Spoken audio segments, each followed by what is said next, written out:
May God bless you as we continue our 3-minute Bible lessons. We're on lesson number 21, Will Little Children Go to Hell?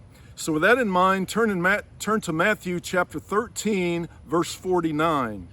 Jesus said, "So it will be at the end of the age. The angels will come forth and take out the wicked from among the righteous." Does that sound like a baby or a little child there? He will take out the wicked from among the righteous and will throw them into the furnace of fire. In that place, there will be weeping and gnashing of teeth.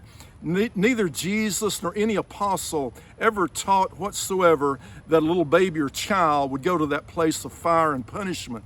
So we see that clearly in Matthew chapter 18. Let's begin in verse 1.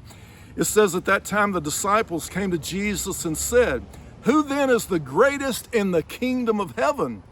He called a child to himself." And by the word, that's a very specific Greek word. That word is paidion. That's the word Jesus used with innocent children. He's called a child to himself and said to them, and he set them before them, and he said to them, "Truly I say to you, unless you're converted and become like children, you will not enter the kingdom of heaven." Did he say the child had to be converted to enter the kingdom of heaven?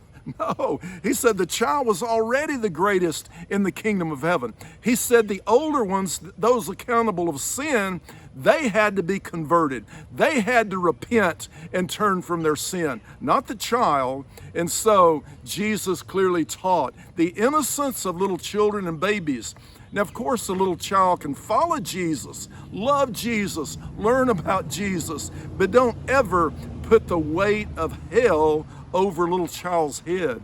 In fact, let's go to Mark chapter 5 and look at a story here about a synagogue leader named Jairus, whose little daughter had died.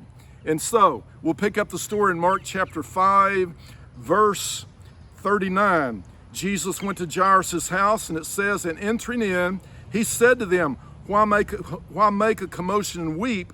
The child has not died, but is asleep." Child, same word he used in Matthew 18. The child is asleep. And so they began laughing at him, but putting them all out, he took along the child's. Watch how Jesus stresses this Greek word, paidion, child, this innocent state. He took along the child's father and mother and his own companions and entered the room where the child was, taking the child by the hand. Isn't this wonderful? Taking the child by the hand, he said to her, "Talitha cum," which translated means little girl. She was just a little girl. "I say to you, get up." Immediately the girl got up and began to walk, for she was 12 years old. Jesus clearly over and over let us know that this little 12-year-old girl was a child. She was innocent in the eyes of God. We need to let these children grow up, parents and church preachers, and let them grow up. Teach them about Jesus, but let them know that they are the greatest in the kingdom, and we have to become like them. And then when they come to that age of accountability, this girl was 12. She was a child in the eyes of God. But when they get to those teenage years, those sinful times, they'll know to repent. And like our last lesson taught, lesson 20, then they can be immersed, baptized when they repent of sin. May God bless you.